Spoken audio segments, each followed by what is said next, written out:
جوانوں، اپنے بوڑھے باپ اور اپنی بوڑھی ماں کے ساتھ یہ 3 وفائیں ضرور کرنا، ورنہ یاد رکھنا پچھتاتے رہو گے۔ اگر تم اپنے بوڑھے والدین کے ساتھ یہ 3 وفائیں نہیں کرو گے تو ساری زندگی پچھتاتے رہو گے، اللہ تمہاری زندگی سے خوشیوں کو چھین لے گا۔ فرمایا سب کچھ کرنا، اپنے والدین کے ساتھ یہ 3 وفائیں ہر حال میں کرنا، یہ 3 وفائیں ضرور کرنا۔ اگر یہ 3 وفائیں نہیں کرو گے تو یاد رکھنا ساری زندگی پچھتاتے رہو گے، پھر تمہاری زندگی بیکار ہو جائے گی۔ ہر دن تمہیں ایسا لگے گا کہ جیسے کوئی چیز تم سے چھین لی گئی ہو۔ یہ خالی پن اور دکھ تمہارے اندر پھیل جائے گا، اور تمہاری آنکھوں میں وہ چمک نہیں رہے گی جو کسی کی محبت اور دعاؤں سے آتی تھی، جو چمک کسی کی محبت سے آتی تھی، جو چمک کسی کی دعاؤں سے آتی تھی، وہ چمک کسی بھی حال میں نہیں رہے گی۔ پھر تم ساری زندگی سکون کے لیے ترستے رہو گے، سکون کے لیے ترستے رہو گے، لیکن سکون تم سے ہمیشہ کے لیے دور ہو جائے گا، چین و قرار تم سے روٹھ جائے گا، تمہارے دل کی دنیا اجڑ جائے گی، تمہارے دل کی حالت ایسی ہوگی جیسے ایک دریا ہو جو ہمیشہ غصے میں رہتا ہو، ایک دریا ہو جو ہمیشہ غصے میں رہتا ہو، جاہو جلال میں رہتا ہو، کبھی تھمتا بھی نہ ہو۔ پھر کیا ہوگا؟ تمہارے اپنے بھی تم سے منہ مول لیں گے، تمہارے اپنے تم سے دور ہو جائیں گے، کیونکہ والدین کی دعاؤں کی اہمیت کو تم نے نظر انداز کیا، پس پشت ڈالا، اور اب تمہاری زندگی میں وہ محبت، وہ سکون نہیں ہوگا جو ماں باپ کی دعاؤں میں تھا۔ جو محبت ماں باپ کی دعاؤں میں تھی وہ محبت نہیں ہوگی، جو سکون، جو اطمینان بوڑھے ماں باپ کی دعاؤں میں تھا وہ سکون نہیں ہوگا۔ آخر وہ 3 وفائیں کون سی ہیں؟ جوانوں، ایک روتی ہوئی ماں اپنے چھوٹے بیٹے کے دروازے پر آئی، چھوٹے بیٹے کے دروازے پر ایک روتی ہوئی بوڑھی ماں آئی، دروازے پر دستک دی، دروازہ کھٹکھٹایا، اندر سے بیٹے کی آواز آئی، کون؟ ماں نے روتے ہوئے کہا، بیٹے میں تیری بوڑھی ماں ہوں، بیٹا میں تیری بوڑھی ماں ہوں، خدارا دروازہ کھولو، مجھے اپنے گھر میں رہنے کے لیے ایک چھوٹا سا کونا دے دو، چھوٹا سا کونا دے دو رہنے کے لیے، جہاں میں اپنی زندگی کا وقت گزار سکوں، جہاں میں زندگی کے آخری دن گزار سکوں۔ ہائے، یہ سنتے ہی اندر سے بیٹا غصے میں لال پیلا ہو گیا، غصے میں بھڑک اٹھا، غصے میں آگ بگولا ہو کر بولا، ارے تو پھر آ گئی، پھر آ گئی، تیری وجہ سے ہی تو میرے گھر کا سارا ماحول خراب ہوا تھا۔ تو وہی نہیں ہے جو ہمیشہ میری بیوی اور بچوں کے درمیان زہر گھولتی رہتی ہے، میری بیوی کے درمیان زہر گھولتی رہتی ہے، تو وہی نہیں ہے، اور تیری ہی وجہ سے میں اپنی بیوی کے سامنے ہاتھ اٹھانے پر مجبور ہو گیا، تیرے بغض نے میرے گھر کے امن کو چھین لیا تھا۔ ارے ماں، تو جانتی نہیں تھی کہ میری بیوی میری کمزوری ہے؟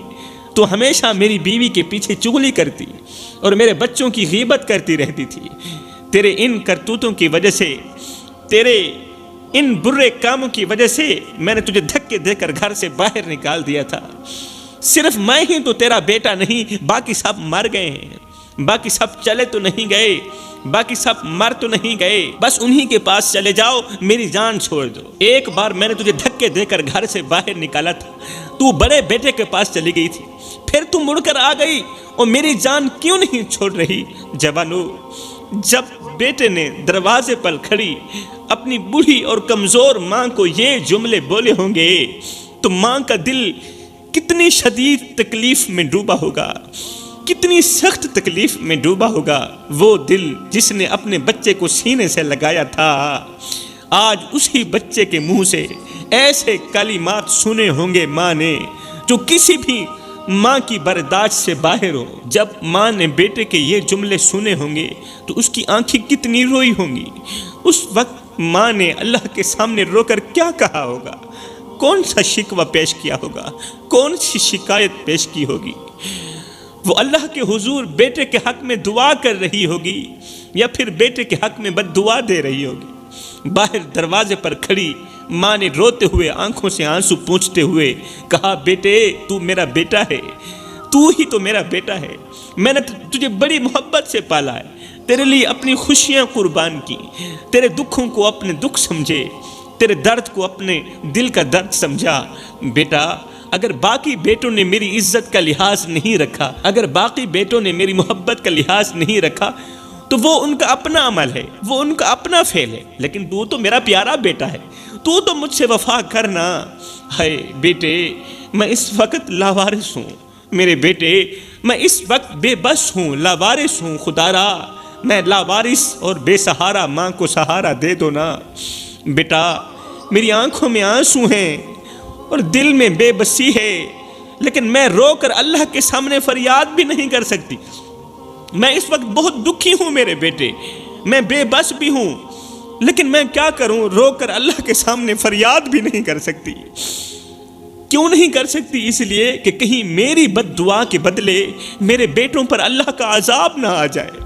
ہائے ظالم بیٹے کو پھر بھی رحم نہ آیا، ماں روتی رہی، چیختی رہی، ہاتھ جوڑتی رہی، لیکن اس کے دل پر ماں کی چیخوں کا ذرا بھی اثر نہ ہوا۔ بیٹا اندر جا کر کنڈی لگا کر سو گیا، اندر جا کر کنڈی لگا کر سو گیا، اور پوری رات ماں دروازے پر بیٹھی سردی میں تڑپتی رہی، سسکتی رہی۔ اس کی آنکھوں سے بے شمار آنسو گرے، لیکن کوئی اسے سہارا دینے والا نہیں تھا، کوئی اسے اپنے گھر کے اندر سلانے والا نہیں تھا۔ جوانوں رات کا وقت گزر گیا، اور صبح جب بدقسمت بیٹا اٹھا، جب باہر نکل کر دروازہ کھولا تو جو منظر اس کے سامنے آیا وہ اس کی زندگی کا سب سے بڑا عذاب بن گیا تھا۔ جب بدقسمت بیٹے نے دروازہ کھولا تو اس کی نظر ایک لاوارث میت پر پڑی، دروازے کے ساتھ ٹیک لگی ایک لاوارث میت پر پڑی، جو اس طرح پڑی تھی جیسے سخت سردی میں بغیر چادر کے کسی کمزور انسان کو سردی لگتی ہے نا، بغیر چادر کے کسی کمزور سے انسان کو سردی لگتی ہے نا سخت سردی میں، اور وہ بے بس ہو کر اکٹھا ہو کر پڑا ہوتا ہے۔ ہائے ہائے وہ ماں بھی اسی طرح پڑی تھی، وہ میت بھی اسی طرح اکٹھی ہو کر پڑی تھی۔ قصہ مختصر میرے بھائیوں، ماں روتی ہوئی اس دنیا فانی سے رخصت ہو گئی، اللہ کے سامنے فریادیں کرتی ہوئی، اللہ کو اپنے دکھڑے سناتی ہوئی، اللہ کو اپنے درد کی کہانیاں سناتی ہوئی اللہ کے پاس چلی گئی۔ موت سے پہلے زندگی کے آخری لمحات میں ماں نے اللہ کے سامنے یہ ضرور کہا ہوگا کہ اللہ تو دیکھ رہا ہے نا، میں نے تیرے بندوں کے ساتھ کیا کیا اور تیرے بندوں نے میرے ساتھ کیا کیا۔ میں نے تیرے بندوں کے لیے اپنی زندگی کی تمام خوشیاں قربان کی، میں نے انہیں صرف روٹی سے نہیں بلکہ اپنے خون سے پالا ہے، لیکن میرے اللہ تیرے بندوں نے مجھ سے وفا نہیں کی، تیرے بندوں کے اندر وفا کا قطرہ بھی نہیں تھا۔ پھر میں کوئی غیر نہیں تھی، میں تو ان کی اپنی ماں تھی۔ ہائے شاید موت سے پہلے ماں نے اللہ سے یہ کہا ہوگا، ماں نے اللہ سے یہ کہا ہوگا اللہ میرا انصاف ضرور کرنا۔ یہ الفاظ شاید اس کی آخری فریاد ہو گئے ہوں گے، اور اللہ ہی جانتا ہے کہ اس وقت بے بس اور کمزور لاوارث ماں کی دعاؤں میں کتنی طاقت تھی میرے بھائیوں۔ قصہ مختصر جوانوں، ماں اس دنیا فانی سے رخصت ہو گئی، بیٹے نے اپنی ماں کو دفنایا، مٹی کے سپرد کر دیا، اور زندگی کے دن یوں ہی گزرتے گئے۔ آخر کار بیٹی کی زندگی کا سورج بھی غروب ہو گیا۔ اچانک بیٹے کے ذہن میں ایک خیال آیا، اس وقت بیٹا بوڑھا ہو چکا تھا۔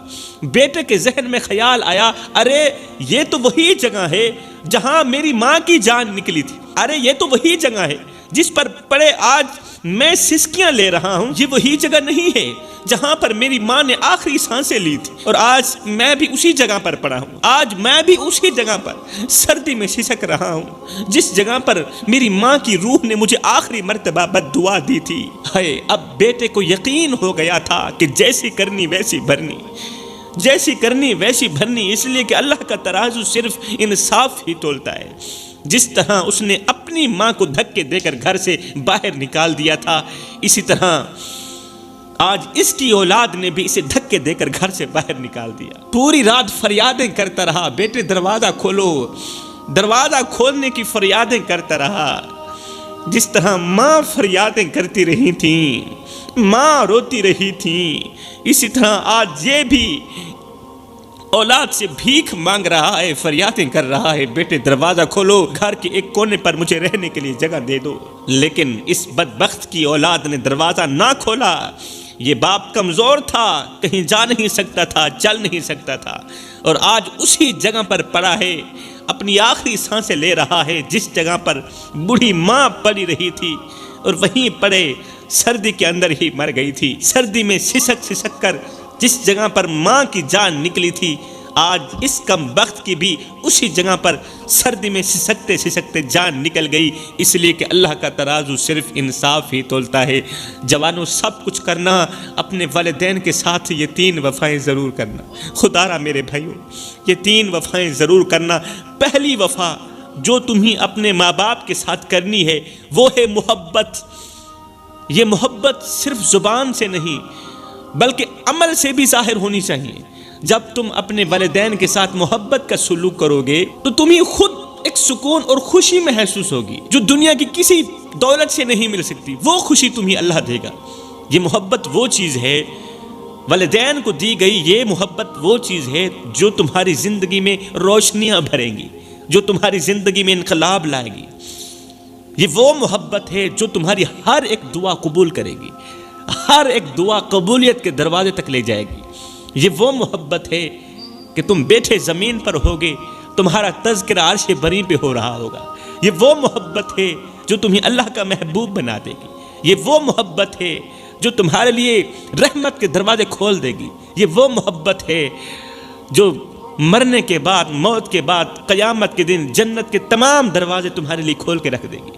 جو لوگ اپنے ماں باپ سے دعائیں لیتے ہیں نا، محبت کرتے ہیں، جو لوگ اپنے ماں باپ سے دعائیں لیتے ہیں اور بدلے میں محبت دیتے ہیں، ساری زندگی کامیابیاں ان کے قدم چومتی ہیں۔ کوئی پریشانی ان کے قریب نہیں آتی، کوئی دکھ ان کے قریب نہیں آتا۔ اللہ تعالیٰ ان لوگوں کے لیے رزق کے دروازے کھول دیتا ہے۔ رحمت کے فرشتوں کا رخ اسی گھر کی طرف ہو جاتا ہے جس گھر میں ماں باپ خوش رہتے ہیں۔ دوسری وفا جو تم نے کرنی ہے، جب تمہارے والدین بیمار ہو جائیں تو ان کے سامنے بیٹھنا، انہیں حوصلہ دینا۔ دوسری وفا، جب ماں باپ بیمار ہو جائیں تو ضرور ماں باپ کے ساتھ بیٹھنا، ماں باپ کو حوصلہ دینا، ان کا علاج کرنا، اور ساتھ میں یہ بھی کہنا، اے امی، اے ابو، تمہاری بیماری صرف تمہاری نہیں بلکہ یہ بیماری تو ہماری بیماری ہے۔ جب تک آپ ٹھیک نہیں ہوں گے تب تک ہمیں سکون کیسے ملے گا؟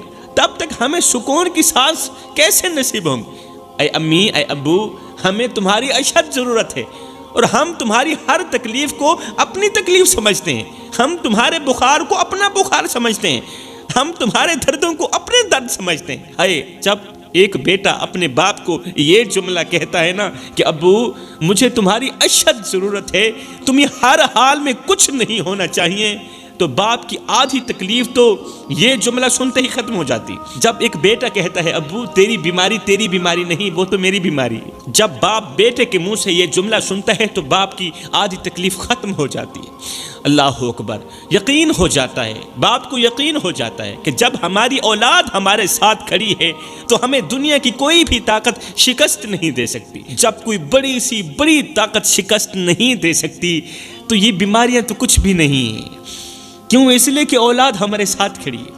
تیسری وفا جو تم نے اپنے ماں باپ کے ساتھ کرنی ہے اور کر کے دکھانی ہے وہ ہے ان کی خدمت، خاص طور پر جب ماں باپ بوڑھے ہو جائیں یا کسی مشکل وقت سے گزر رہے ہوں۔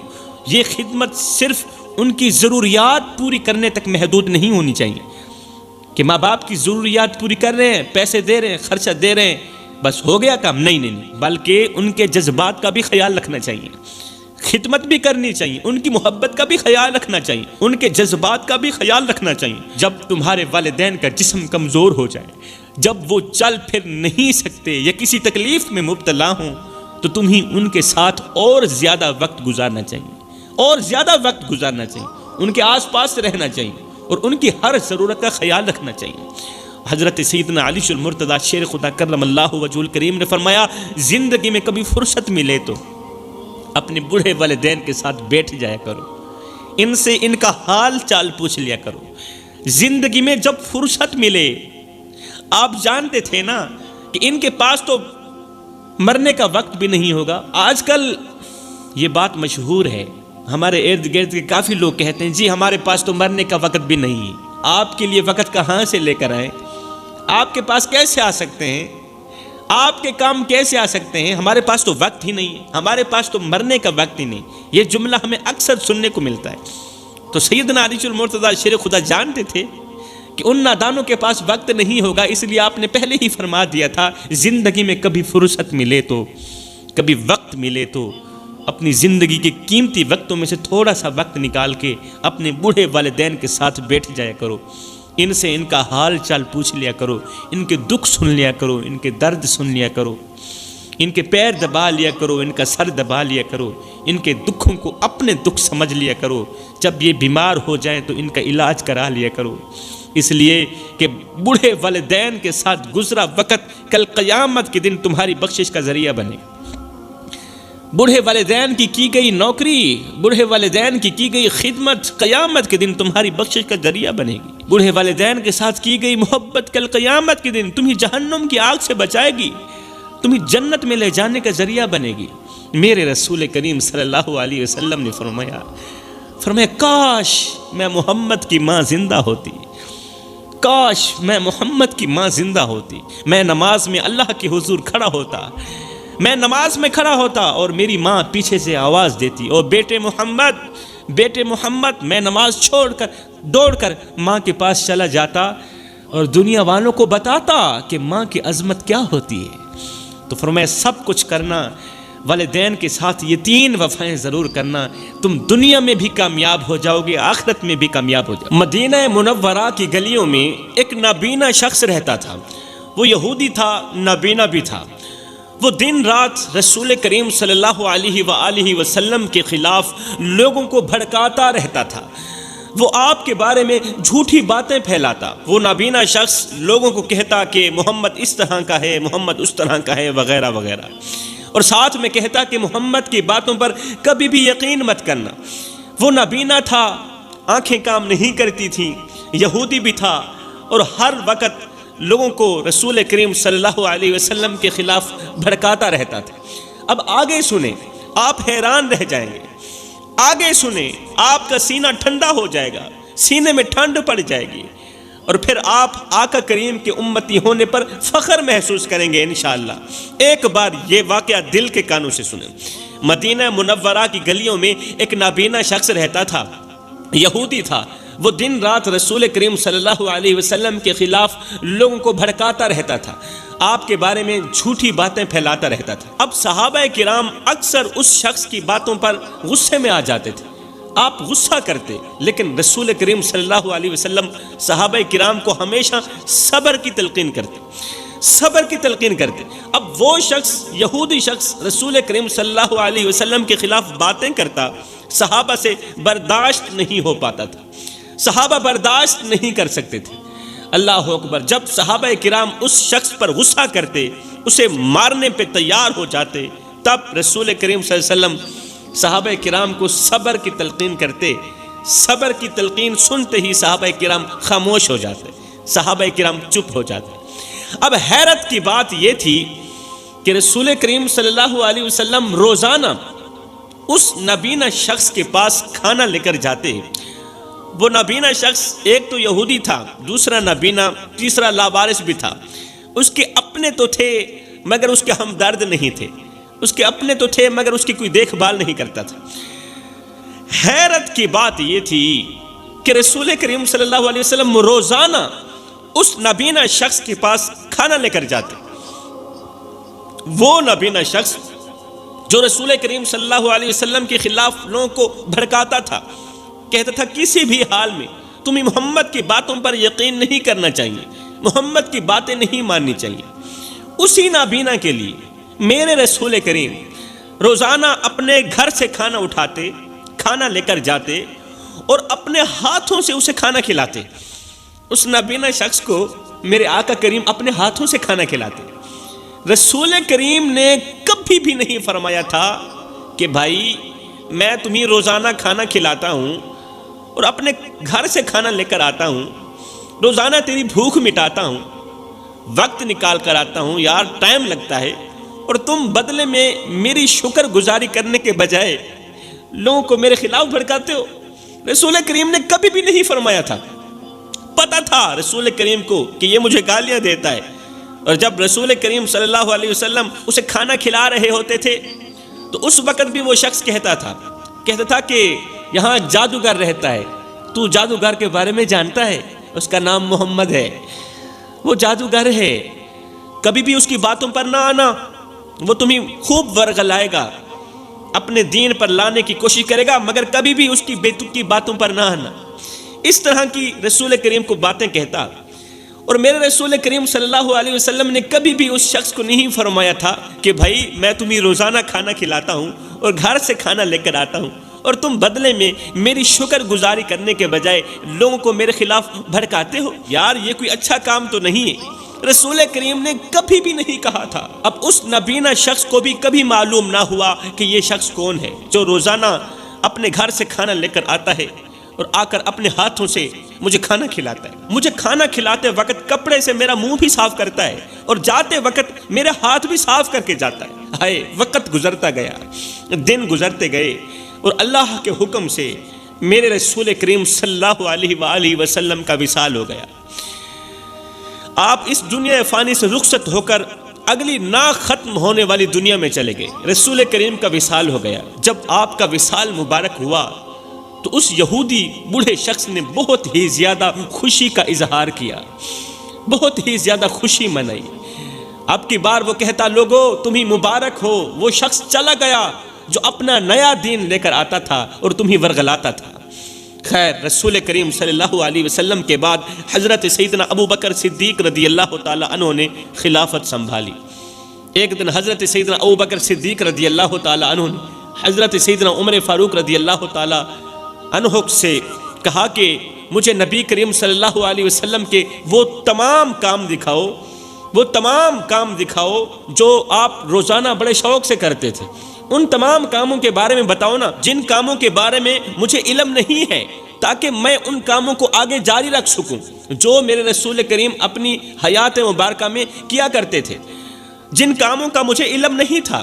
حضرت سیدنا عمر فاروق رضی اللہ تعالی عنہ نے نبی کریم صلی اللہ علیہ وسلم کی خدمات میں شامل تمام کام حضرت سیدنا ابو بکر صدیق رضی اللہ تعالی عنہ کو بتائے، یہاں تک کہ اس نابینا شخص کی خدمت کا ذکر بھی کیا کہ میرے رسول کریم روزانہ اپنے گھر سے کھانا اٹھاتے، فلاں نابینا شخص کو اپنے ہاتھوں سے کھانا کھلاتے، اور اس بات کا صرف مجھے علم ہے، مجھے پتہ ہے اور کسی اور کو پتہ نہیں۔ جب حضرت سیدنا ابو بکر صدیق نے یہ سنا تو سن کر کہا، وہ نابینا شخص جو رسول کریم کے خلاف لوگوں کو بھڑکاتا تھا، رسول کریم کو گالیاں دیتا تھا اور ہم اسے مارنے کے لیے تیار ہو جاتے تھے، اور رسول کریم ہمیں روکتے تھے کہ اس بڈھے کو کچھ نہ کہو۔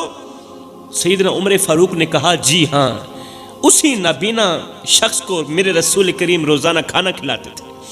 حضرت سیدنا ابو بکر صدیق نے کہا، آج کے بعد یہ کام میں خود کروں گا۔ اس کام کو جاری رکھتے ہوئے اگلے دن حضرت سیدنا ابو بکر صدیق نے اپنے گھر سے کھانا اٹھایا، نابینا شخص کے گھر پہنچ گئے، نابینا شخص کے پاس پہنچے اور اسے کھانا کھلانے لگے۔ نابینا شخص کو اپنے ہاتھوں سے کھانا کھلانے لگے۔ جیسے ہی حضرت سیدنا ابو بکر صدیق نے اسے کھانا کھلایا تو نابینا شخص نے فوراً ہی کہا کہ تم وہ شخص تو نہیں ہو جو روزانہ مجھے کھانا کھلایا کرتے تھے، تم وہ شخص تو نہیں ہو، وہ پہلے والا شخص کہاں چلا گیا ہے، اور اس نے آج تجھے کیوں بھیجا ہے، وہ آج خود کیوں نہیں آیا، تم وہ شخص تو نہیں لگتے جو پہلے مجھے کھانا کھلانے آیا کرتے تھے، وہ شخص کیوں نہیں آیا، کیا وجہ بن گئی، اس نے تجھے کیوں بھیجا۔ اللہ اکبر۔ یہ سن کر حضرت سیدنا ابو بکر صدیق حیرت میں پڑ گئے، حیرت سے بولے، او نابینے، تمہیں یہ کیسے معلوم ہوا کہ میں وہ نہیں ہوں، تمہیں کیسے پتہ چلا کہ میں وہ نہیں ہوں، تیری نظریں تو کام نہیں کرتی۔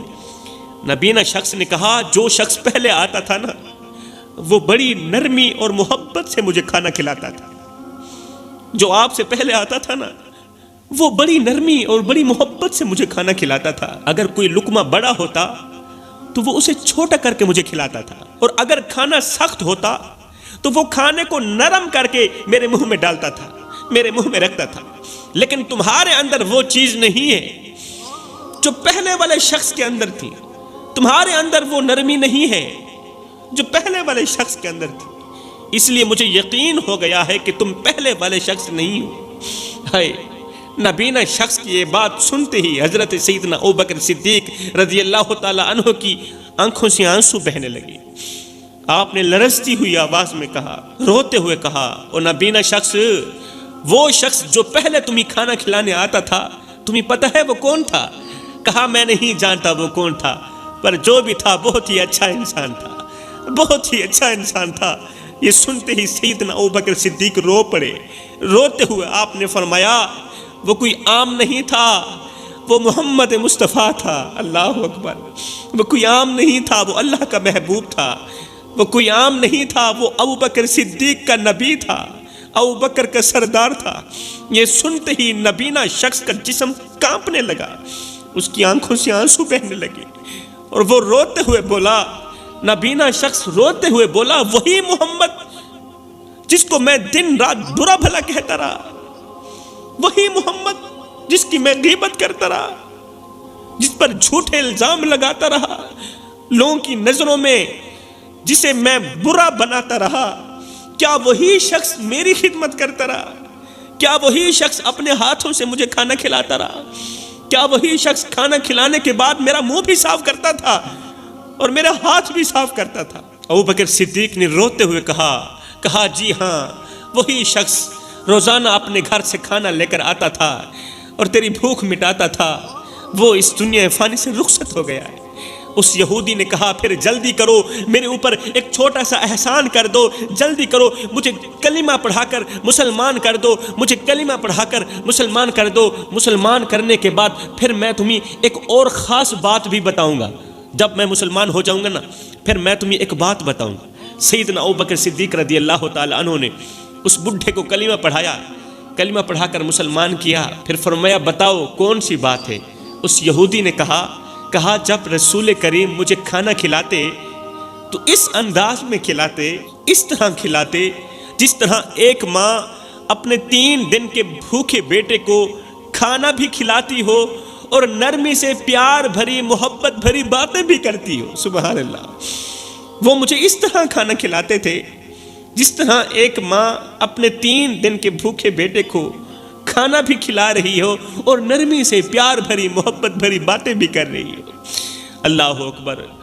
اس نے مجھے کبھی نہیں کہا تھا کہ میرا کلمہ پڑھ کر مسلمان ہو جاؤ، اور کبھی یہ بھی نہیں کہا تھا کہ بھائی تم میری غیبت کیوں کرتے ہو، تم میری چگلی کیوں کرتے ہو، میں تمہاری خدمت کرتا ہوں، تمہیں کھانا کھلاتا ہوں اور تم میرے خلاف لوگوں کو ورگلاتے ہو۔ میرے بھائیوں، ہمیں فخر کرنا چاہیے، فخر کرنا چاہیے کہ ہم اس نبی کے امتی ہیں جس کے امتی بننے کے لیے نبی آرزو کرتے رہے، تمنائیں کرتے رہے، خواہشیں کرتے رہے۔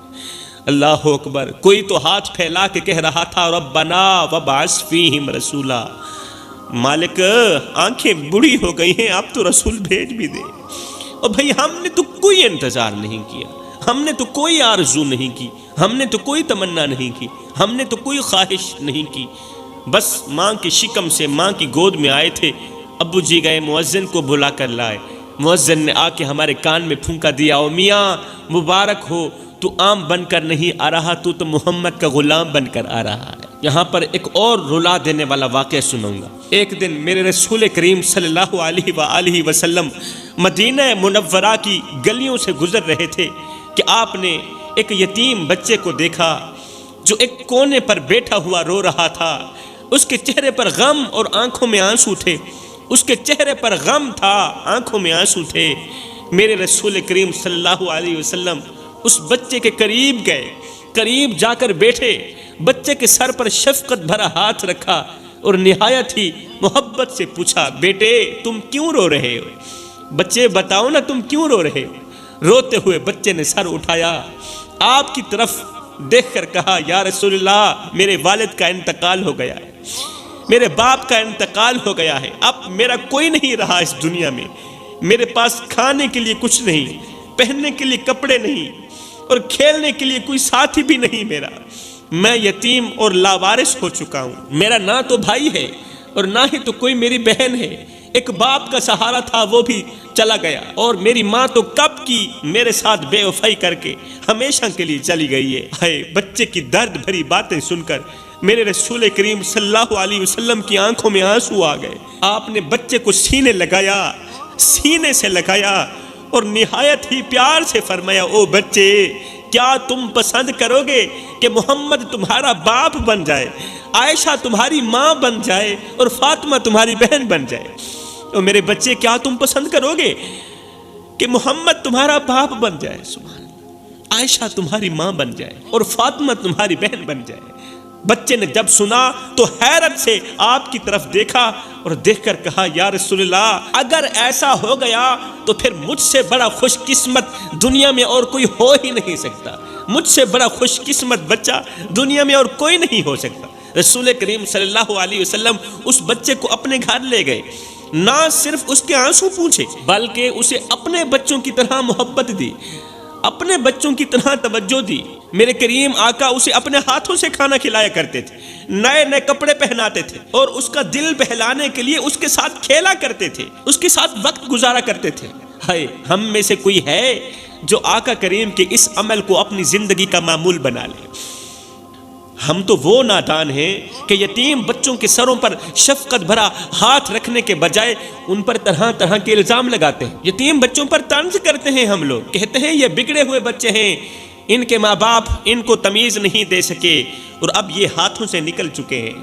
اللہ اکبر! میرے رسول کریم صلی اللہ علیہ وسلم نے فرمایا جب کوئی شخص کسی یتیم بچے کے سر پر شفقت بھرا ہاتھ رکھتا ہے نا، محبت بھرا ہاتھ رکھتا ہے نا، تو جتنے بال اس کے ہاتھ کے نیچے آتے ہیں، یتیم بچے کے سر کے جتنے بال اس کے ہاتھ کے نیچے آتے ہیں نا، اللہ تعالیٰ اتنی ہی نیکیاں اس کے نامہ اعمال میں لکھ دیتا ہے۔ اندازہ لگائیے ایک ہاتھ کے نیچے کتنے بال آتے ہیں، اللہ تعالیٰ فری میں مفت میں اتنی نیکیاں اس کے نامہ اعمال میں لکھ دیتا ہے جو شخص کسی یتیم بچے کے سر پر شفقت بھرا ہاتھ رکھتا ہے۔ ایک دن میرے کریم آقا مسجد نبوی میں تشریف فرما تھے، اچانک ایک غریب شخص آیا جس کے کپڑے پھٹے ہوئے تھے، چہرے پر تھکن اور آنکھوں میں مایوسی تھی۔ وہ لرزتی ہوئی آواز میں بولا یا رسول اللہ میں کئی دنوں سے بھوکا ہوں، میرے گھر میں کچھ نہیں ہے کھانے کے لیے اور میرے بچے بھوک سے بلک رہے ہیں، یا رسول اللہ کیا میری اس حالت کو بدلنے کا کوئی راستہ ہے؟ ہائے اس کی حالت زار دیکھ کر میرے رسول کریم کا دل بھر آیا۔ آپ نے صحابہ کی طرف دیکھا اور فرمایا صحابہ کوئی ہے جو اپنے اس بھائی کی مدد کرے، کوئی ہے جو اپنے اس غریب بھائی کی مدد کرے؟ ایک صحابی اٹھے، کہا یا رسول اللہ میں اسے اپنے گھر لے جاؤں گا، میں اس کی مدد کروں گا، میں اس کو کھانا کھلاؤں گا۔ صحابی اسے اپنے ساتھ لے گئے، رسول کریم کے کہنے پر صحابی اس غریب کو اپنے ساتھ لے گئے، لیکن ان کے گھر اپنے کھانے کے لیے بھی کچھ نہیں تھا۔ جو صحابی غریب کو اپنے گھر لے کر گئے تھے اس صحابی کے پاس بھی کھانے کو کچھ نہیں تھا۔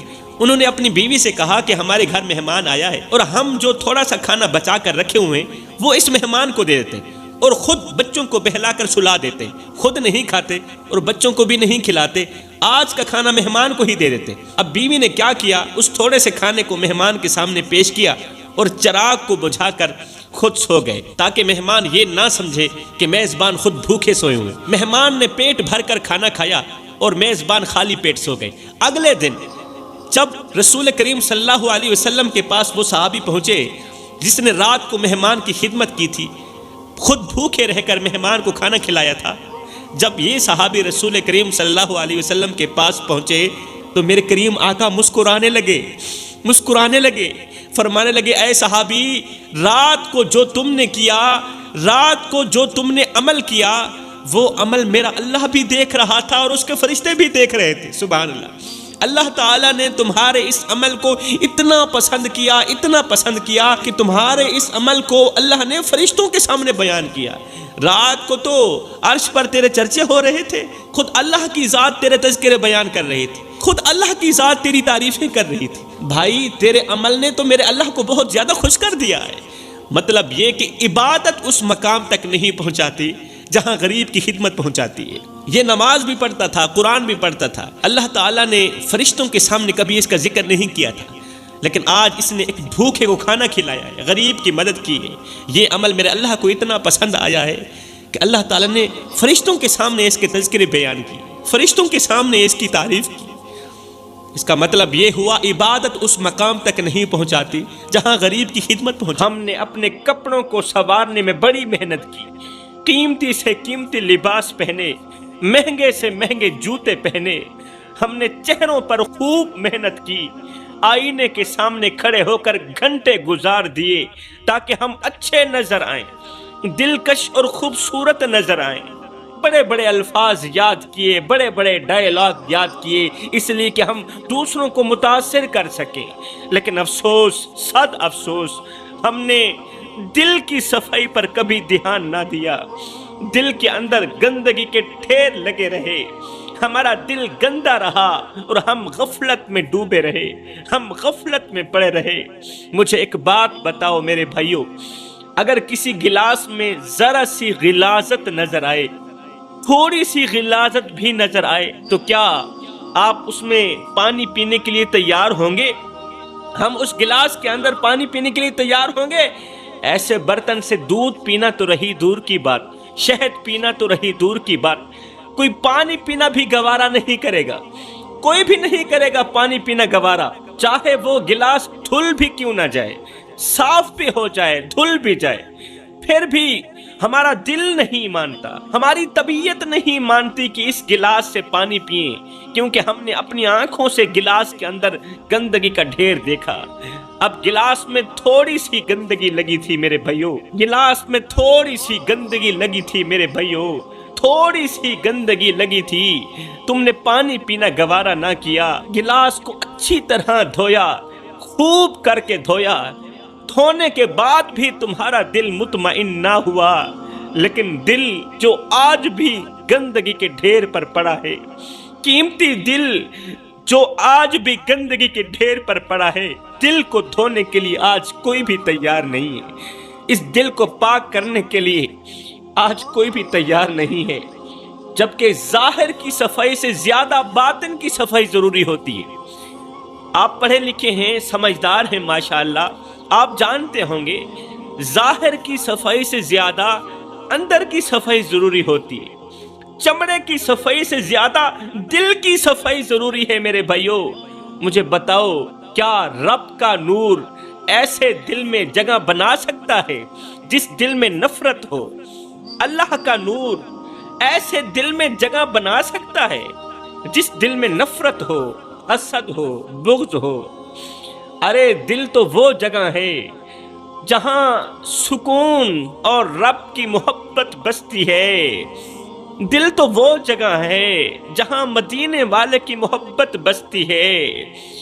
اگر وہی جگہ بھی گندگی سے بھری ہو، جس دل میں رب کی محبت بسی ہوئی تھی، جس دل میں مدینے والے کی محبت رچی ہوئی تھی، جب تم اس دل کو گندا بناؤ گے، اس دل کے اندر گندگی کا ڈھیر ڈالو گے، پھر بتاؤ تمہیں سکون کیسے مل سکتا ہے؟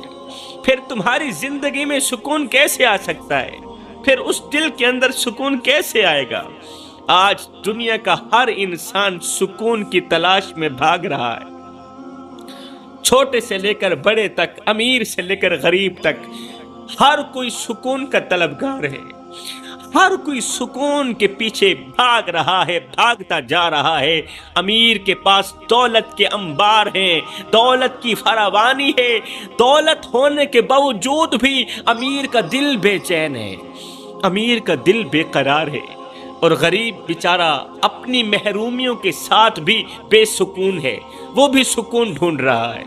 ایسا لگتا ہے جیسے سکون کہیں کھو گیا ہو، اور ہم سب سکون کی تلاش میں ادھر ادھر بھاگ رہے ہیں، ادھر ادھر دوڑ رہے ہیں، سکون کی تلاشی میں مصروف ہوں، لیکن یہ نہیں سمجھتے، ہم اتنے نادان ہو چکے ہیں، یہ نہیں سمجھتے کہ سکون نہ دولت میں ہے، سکون نہ شہرت میں ہے، سکون نہ شاہی محل میں ہے، سکون نہ تو سونے کے پلنگوں میں ہے، ارے سکون تو اللہ کی رضا میں ہے۔ سکون نہ شاہی محل میں ہے، سکون نہ سونے کے پلنگوں میں ہے، سکون نہ رنگ برنگے کھانوں میں ہے، ارے سکون تو اللہ کی رضا میں، سکون تو اللہ کی عبادت میں۔ اللہ فرماتا ہے، اے میرے بندو، اے میرے بندے، تو کرتا وہ ہے جو تو چاہتا ہے، پر ہوتا وہ ہے جو میں رب چاہتا ہوں۔ اے میرے بندے، تو وہ کر جو میں چاہتا ہوں، پھر ہوگا وہی جو تو چاہتا ہے۔ ایک بار اپنی چاہت کو میں رب کی چاہت پہ قربان کر کے تو دیکھ، ایک بار اپنی رضا کو میں رب کی رضا پہ قربان کر کے تو دیکھ۔ ہم نے سوچا تھا کہ سکون پیسوں میں ہے، ہم سب لوگوں نے یہی سوچا تھا کہ سکون پیسوں میں ہے۔ اسی سوچ کی بنیاد پر ہم نے دن رات محنت کی، حلال و حرام کی تمیز کیے بغیر مال کمایا، مال اکٹھا کیا، پیسہ اکٹھا کیا۔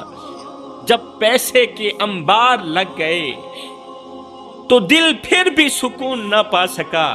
پیسہ نہیں تھا، دل پھر بھی بے سکون تھا۔ حلال و حرام کی تمیز کیے بغیر ہم نے پیسہ اکٹھا کیا، چوری کی، ڈاکہ ڈالا، اللہ اکبر، بہت سارا پیسہ اکٹھا ہو گیا، پیسے کے انبار لگ گئے، لیکن دل آج بھی ویسا ہی بے سکون ہے۔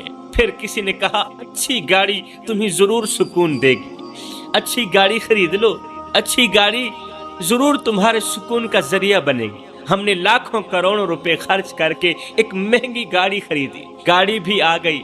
اب وہ قیمتی گاڑی دنیا کے لیے تعریف کا ذریعہ تو بنی، لیکن ہمارے دل کے سکون کا ذریعہ نہ بن سکی، ہمارے دل کا سکون ہمیں نہ دے سکی۔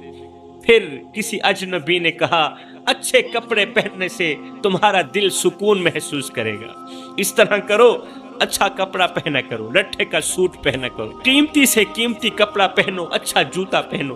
ہم نے قیمتی سے قیمتی لباس خریدا، مہنگے جوتے خریدے، لیکن ہمارے دل کی بے سکونی وہیں کی وہیں رہی، دل کو پھر بھی سکون نہ ملا۔ کسی نے کہا اچھا گھر سکون کا ذریعہ بنتا ہے، خوبصورت محل ہونا سکون کا ذریعہ بنتا ہے۔ ہم نے اپنی زندگی کی کل جمع پونجی ایک ہی محل بنانے میں لگا دی کہ شاید سکون کی گھڑی نصیب ہو جائے۔ ہم نے ایک خوبصورت محل بنوایا، اس محل میں دنیا کی ہر آسائش رکھی، سونے کے پلنگ، مخملی قالین اور آرائش ایسی کہ لوگ رشک کرتے رہے، لیکن افسوس، صد افسوس، وہ محل بھی ہمارے دل کے سکون کا ذریعہ نہ بن سکا۔ پھر ایک دن تنہائی میں بیٹھ کر ہم نے اپنے آپ سے سوال کیا، اپنے اندر کے مفتی سے پوچھا۔ ایک دن ہم نے تنہائی میں بیٹھ کر اپنے آپ سے پوچھا کہ آخر ہم بے سکون کیوں ہیں، آخر ہمارے دل کا سکون کہاں چلا گیا؟ تب جا کر ہمیں احساس ہوا کہ ہم نے دنیا کے پیچھے بھاگتے ہوئے اپنے دل کو اللہ کی یاد سے خالی کر دیا تھا، اللہ کی یاد سے غافل کر دیا تھا اپنے دل کو۔ ہم نے رب کی محبت کو دنیا کی چیزوں میں بدل دیا تھا، اور یہی ہماری سب سے بڑی غلطی تھی، یہی ہماری سب سے بڑی غلطی تھی۔ ہم بھول گئے کہ جب دل اللہ کی یاد سے خالی ہو جائے تو دنیا کی تمام نعمتیں بھی بے معنی ہو جاتی ہیں۔ جب اللہ ناراض ہو گیا تو پھر جگ ناراض ہو گیا۔ اللہ کو راضی کرنے کی کوشش کرو میرے بھائیو، ناراض رب کو منانے کی کوشش کرو، اور جب اللہ تمہارا ہو گیا، جب رب تمہارا ہو گیا تو پھر سب تمہارا ہو گیا، پھر خوشیاں بھی تمہاری، پھر مسکراہٹیں بھی تمہاری۔ شیخ سعدی کہتے ہیں کہ ایک شخص جو ہمیشہ دولت کی تلاش میں رہتا تھا، ہمیشہ پیسوں کی تلاش میں رہتا تھا، دولت کی تلاش میں رہتا تھا، ایک دن اسے خبر ملی کہ فلاں گاؤں کی زمین کے نیچے خزانہ دفن ہے، بہت بڑی دولت دفن ہے، اور اگر وہ وہاں پہنچ جائے تو امیر ہو جائے گا، اگر وہ وہاں پہنچ جائے تو اسے وہ خزانہ مل جائے گا۔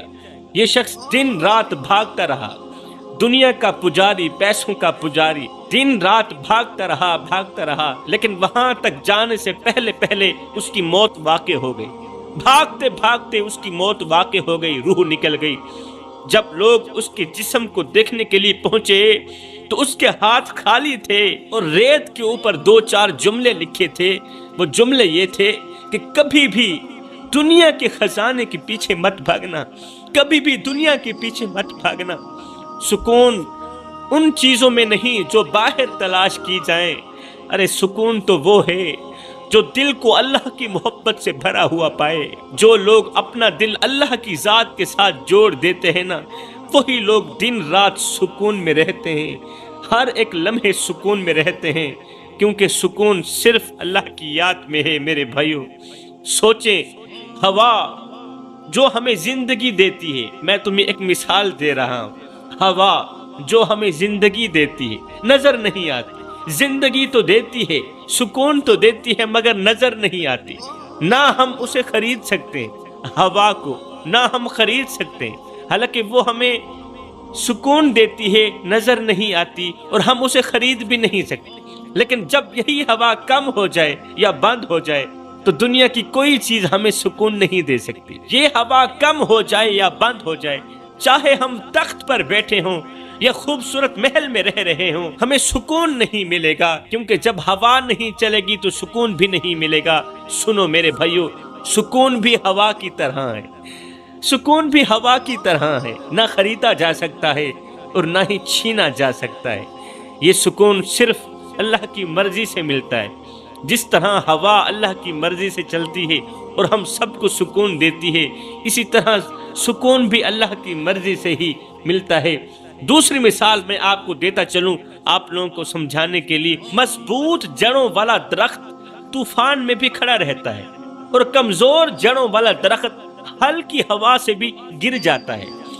انسان کی زندگی بھی ایسے ہی ہے. جس طرح مضبوط جڑوں والا درخت طوفان میں بھی کھڑا رہتا ہے اور کمزور جڑوں والا درخت ہلکی سی ہوا میں بھی گر جاتا ہے، انسان کی زندگی بھی ایسے ہی ہے. اگر دل اللہ کے ذکر سے جڑا ہوا ہے، اگر قلب اللہ کی یاد سے جڑا ہوا ہے تو دنیا کے بڑے بڑے مسائل اسے ہلا نہیں سکتے، اس دل کو پریشان نہیں کر سکتے. دنیا کے بڑے بڑے مسائل بھی اگر یہ دل اللہ کی یاد سے جڑا ہوا ہے تو پھر دنیا کے بڑے بڑے مسائل اسے ہلا نہیں سکتے. اور اگر دل اللہ کی یاد سے محروم ہو، اگر قلب اللہ کے ذکر سے محروم ہو تو پھر چھوٹی سی چھوٹی بات بھی اس دل کی خوشی چھین سکتی ہے. پھر ہلکی سے ہلکی بات بھی اس دل کی سب سے بڑی خوشی کو چھین لیتی. اللہ اکبر. ایک اندھیرے کمرے میں چاہے کتنی بھی قیمتی اشیاء پڑی ہوں، جب تک روشنی نہ ہو وہ سب چیزیں بیکار ہیں. اندھیرا کمرہ ہو، اس کے اندر سونا پڑا ہو، قیمتی سے قیمتی چیزیں پڑی، جب تک روشنی نہ ہو وہ سب چیزیں بیکار ہیں، اس لیے کہ وہ کسی کو نظر بھی نہیں آئے گی. لیکن سنو، ایک معمولی سا چراغ اس اندھیرے کو ختم کر دیتا ہے. ایسے نہ سے ایک معمولی سا چراغ اس اندھیرے کو روشنی میں بدل سکتا ہے، اس اندھیرے کو ختم کر سکتا ہے. معمولی سا چراغ کمرے کو روشن کر سکتا ہے. میرے دوستو، انسانی دل بھی ایسا ہی ہے، ہمارا دل بھی ایسا ہی ہے. اگر یہ دل اللہ کی یاد سے روشن ہو جائے تو دنیا کی ہر بے سکونی ختم ہو جاتی ہے. اللہ اکبر. اگر یہ دل اللہ کی یاد سے روشن ہو جائے تو دنیا کی ہر بے سکونی ختم ہو جاتی ہے، بڑی سی بڑی ٹینشن بھی ختم ہو جاتی ہے. مگر اگر دل اندھیرے میں رہے، اللہ اکبر، اگر دل تاریکی میں رہے تو دنیا کی بڑی سی بڑی خوشی بھی بے معنی ہو جاتی ہے.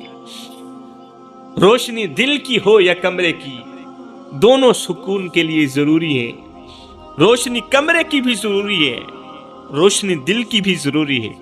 بس فرق اتنا ہے کہ کمرے کی روشنی کے لیے چراغ کی ضرورت ہوتی ہے، چراغ کی ضرورت ہوتی ہے، اور دل کی روشنی کے لیے اللہ کی یاد کی ضرورت ہوتی ہے. ہم نے سکون کو گاڑیوں، محلوں اور دنیاوی آسائشوں میں تلاش کرنا شروع کر دیا ہے. آج کی نسل سوشل میڈیا پر اپنی خوشیوں کے جھوٹے مظاہرے کرتی ہے، اپنی خوشیوں کے جھوٹے مظاہرے تو کرتی ہے سوشل میڈیا پر، لیکن حقیقت میں وہی لوگ رات کے اندھیرے میں اپنی ہی بے سکونی پر آنسو بہاتے ہیں. ہم نے رشتوں کو اپنی ترجیحات سے نکال دیا ہے. یہ سچ ہے کہ بلا ہم نے اپنے قریبی رشتوں کو بھی اپنی ترجیحات سے نکال دیا ہے. والدین اور اولاد کے درمیان دوریاں، میاں بیوی کے درمیان بے اعتمادی اور دوستوں کے درمیان منافقت نے ہماری زندگی کو کھوکھلا کر دیا ہے، ہماری زندگی کو اندر سے بے سکون کر دیا ہے، ہماری زندگی کی مضبوط جڑیں کمزور کر دی ہیں.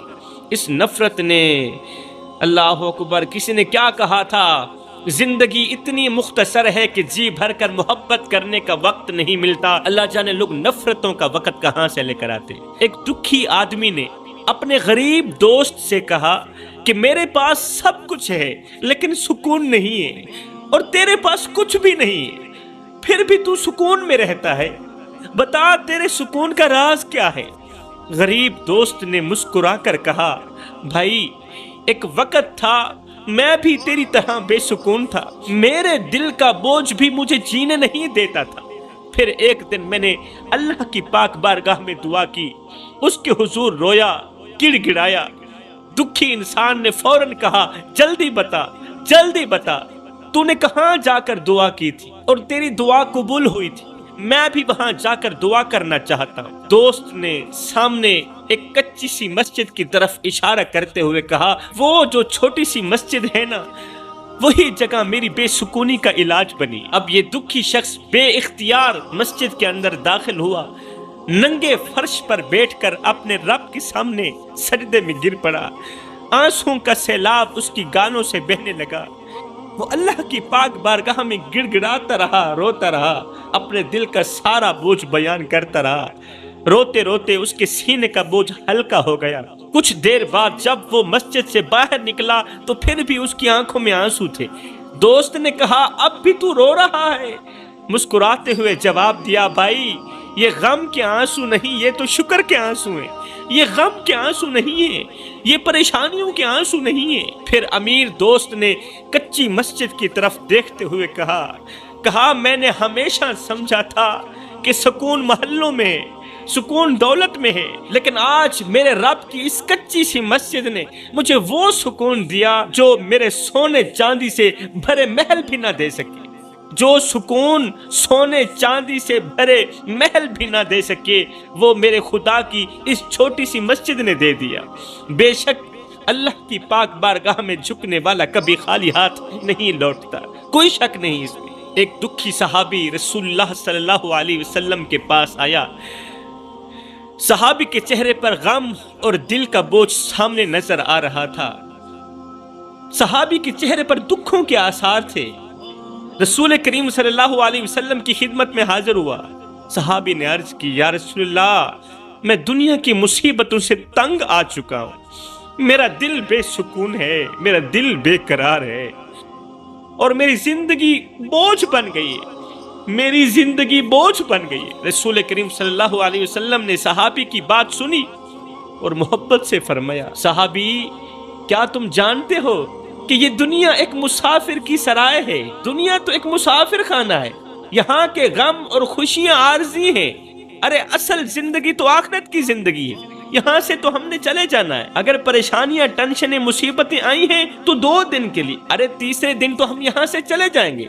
پھر میرے رسول کریم صلی اللہ علیہ وسلم نے ایک مثال دی، مثال دے کر فرمایا انسان کا دل ایک چراغ کی مانند ہے، حضرت انسان کا دل ایک چراغ کی طرح ہے، اگر اس میں تیل خالص ہو تو روشنی صاف اور دور تک پھیلتی ہے، لیکن اگر تیل میں گندگی ہو تو روشنی مدھم ہو جاتی ہے اور چراغ دھواں چھوڑنے لگتا ہے۔ فرمایا یہی حال دل کا ہے، جب یہ دل اللہ کی یاد سے خالص ہو، اللہ کی محبت میں خالص ہو تو اس سے سکون کی روشنی نکلتی، سکون کی روشنی نکلتی ہے جو زندگی کو منور کر دیتی ہے، وہ سکون کی روشنی انسان کی زندگی کو منور کر دیتی ہے۔ لیکن اگر دل حسد، نفرت اور گناہوں کی گندگی سے بھر جائے تو یہ روشنی ختم ہو جاتی ہے اور انسان بے سکون ہو جاتا ہے۔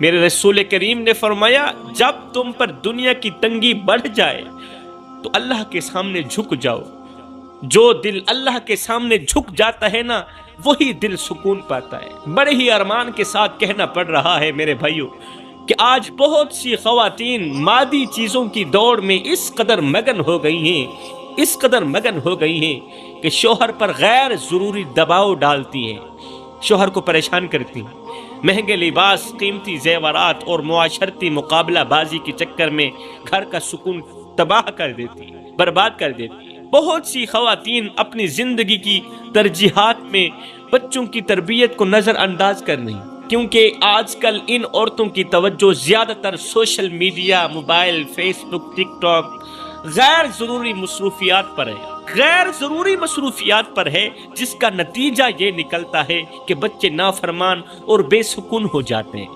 پھر یہی بچے گھر کو جہنم کا گڑھا بنا دیتے ہیں۔ ماں باپ انہی بچوں کی وجہ سے اس قدر پریشان ہوتے ہیں، اس قدر تنگ ہو جاتے ہیں کہ زندگی ان کے لیے اجیرن بن جاتی ہے۔ آج کی عورت اکثر یہ کہتی نظر آتی ہے کہ بچے زیادہ ہیں، گھر کے کام کاج ختم نہیں ہوتے، اور نماز یا اللہ کا ذکر کرنے میں وقت نہیں ملتا۔ نماز کیسے پڑھوں، اللہ کا ذکر کیسے کروں، بچے زیادہ ہیں، کام کاج سے وقت نہیں نکلتا۔